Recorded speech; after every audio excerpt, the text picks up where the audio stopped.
Season already শুরু হয়ে গেছে। আমরা দেখতে পারতেছি যে ব্রাজিলিয়ান লিগ তো অলরেডি 15 থেকে 16 রাউন্ড চলতেছে। অপরদিকে আপনার ইউরোপের লিগগুলো শুরু হয়ে যাবে। তো এই মুহূর্তে আসলে আনচেলত্তির হাতে সময় অনেক বেশি নাই, কারণ আপনার সেপ্টেম্বরে ম্যাচ ব্রাজিলের, সেটা হচ্ছে আপনার চিলি এবং বলিভিয়ার সাথে। এখন বিষয়টা হচ্ছে কার্লো আনচেলত্তির হাতে সময় নাই, বাট তার কাছে প্লেয়ারের অভাব নাই। অনেক অনেক পারফর্মার বর্তমান তার লিস্টে আছে এবং ব্রাজিলিয়ান লিগও চলতেছে, সেখানেও অনেক অনেক প্লেয়াররা অনেক দুর্দান্ত পারফরমেন্স করতেছে, আমরা দেখতেই পারতেছি। তো ইউরোপীয় লিগ যখন শুরু হবে তখন তার জন্য বিষয়টা একটু সহজ হয়ে যাবে। ম্যাক্সিমাম প্লেয়ার তো ইউরোপেই খেলে। তো এখন কার্লো আনচেলত্তির প্ল্যানে কারা কারা দলে ইনক্লুড হতে পারে, এই বিষয়টা কিন্তু অনেকেরই প্রশ্ন যে কার্লো আনচেলত্তির প্ল্যানে কারা কারা ইনক্লুড হবে ব্রাজিলের সামনে দুটো ম্যাচের জন্য। দেখেন, কার্লো আনচেলত্তির যে একটা স্কোয়াড করছে 50 জন বা 70 জনের, স্কোয়াডটা কিন্তু এখনো সে কি করে নাই, পাবলিশ করে নাই। সে কখনো এটা পাবলিশ করে না।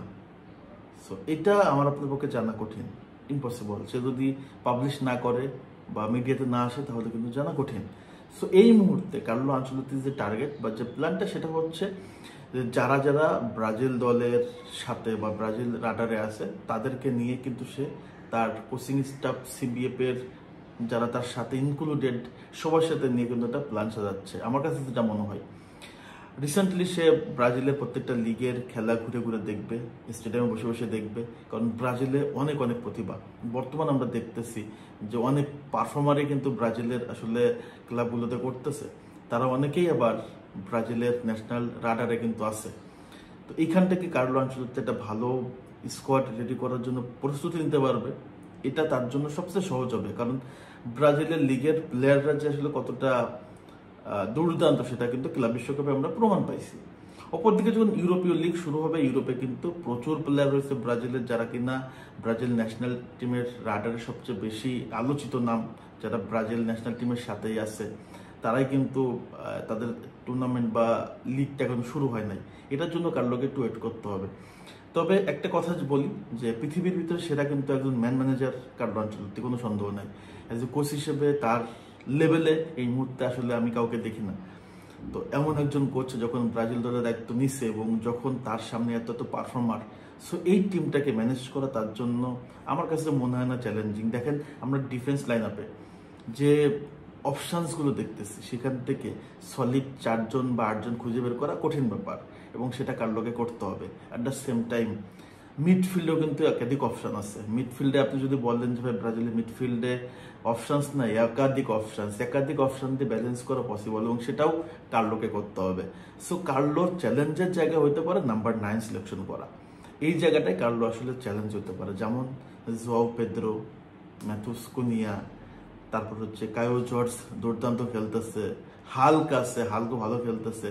তার সাথে আছে হচ্ছে মার্কোস লিওনার্দো, রিচার্লিসনরা রয়েছে, রবার্তো ফিরমিনোরা রয়েছে, তার সাথে গ্যাব্রিয়েল জেসুস। এখন বিষয়টা হচ্ছে যে কার্লো আনচেলত্তি এই জায়গাটায় কাকে ফিক্স করতে চাইবে, কারণ এখনো ফিক্সডে চলে আসতে হবে, কারণ বিশ্বকাপের বেশি দিন নাই। সো এখনো কিন্তু এক্সপেরিমেন্ট করার টাইম নাই। সো কার্লো আমার কাছে মনে হয় যে জোয়াও পেদ্রোকে ফিক্সড করে আর একটাকে মনে হয় কার্লো এখানে ঢুকাবে। ম্যাথুস কুনাকে আমার মনে হয় যে নাম্বার 9-এ খেলাবে। আমার কাছে মনে হয় ম্যাথুস কুনাকে খেলাবে হচ্ছে নেইমারের রিপ্লেসমেন্ট, অর্থাৎ অ্যাটাকিং মিডে। এটা আমার কাছে মনে হয়। সো আপনারা যারা যারা জানতে চাচ্ছেন যে কার্লো এখন কি করতেছে, কার্লো আনচেলত্তি এখন মূল কাজ সিবিএফ এর সাথে কিছু বিষয় নিয়ে কথা বলা, কারণ সিবিএফ এর সাথে তার কিছু ইন্টারনাল প্রজেক্টের কাজ আছে। সে কাজগুলো সারা ব্রাজিল টিমের রিলেটেডই, সেই কাজগুলো সেরে এবার তার বেড়ে যেতে হবে জার্নিতে, যে প্রত্যেকটা ম্যাচ দেখা ব্রাজিলিয়ান লিগের, সেখান থেকে স্কোয়াড ঘোষণা করা বা স্কোয়াড রেডি করা। সো আশা করি কার্লো তার কাজগুলো সঠিকভাবে সঠিক সময়ে কমপ্লিট করে ফেলতে পারবে। কার্লোর উপর ভরসা কিন্তু আমাদের আছে। সো ব্রাজিলের নেক্সট দুটো ম্যাচের জন্য কার্লো অবভিয়াসলি একটা দুর্দান্ত স্কোয়াড ঘোষণা করবে, এখানে কোনো সন্দেহ না। আশা করব যে আমরা যাদেরকে প্রত্যাশা করতেছি তারাই কিন্তু ব্রাজিল ন্যাশনাল টিমে আসলে সুযোগ পাবে। লেটস সি কি হয়, দেখা যাক। ধন্যবাদ সবাইকে।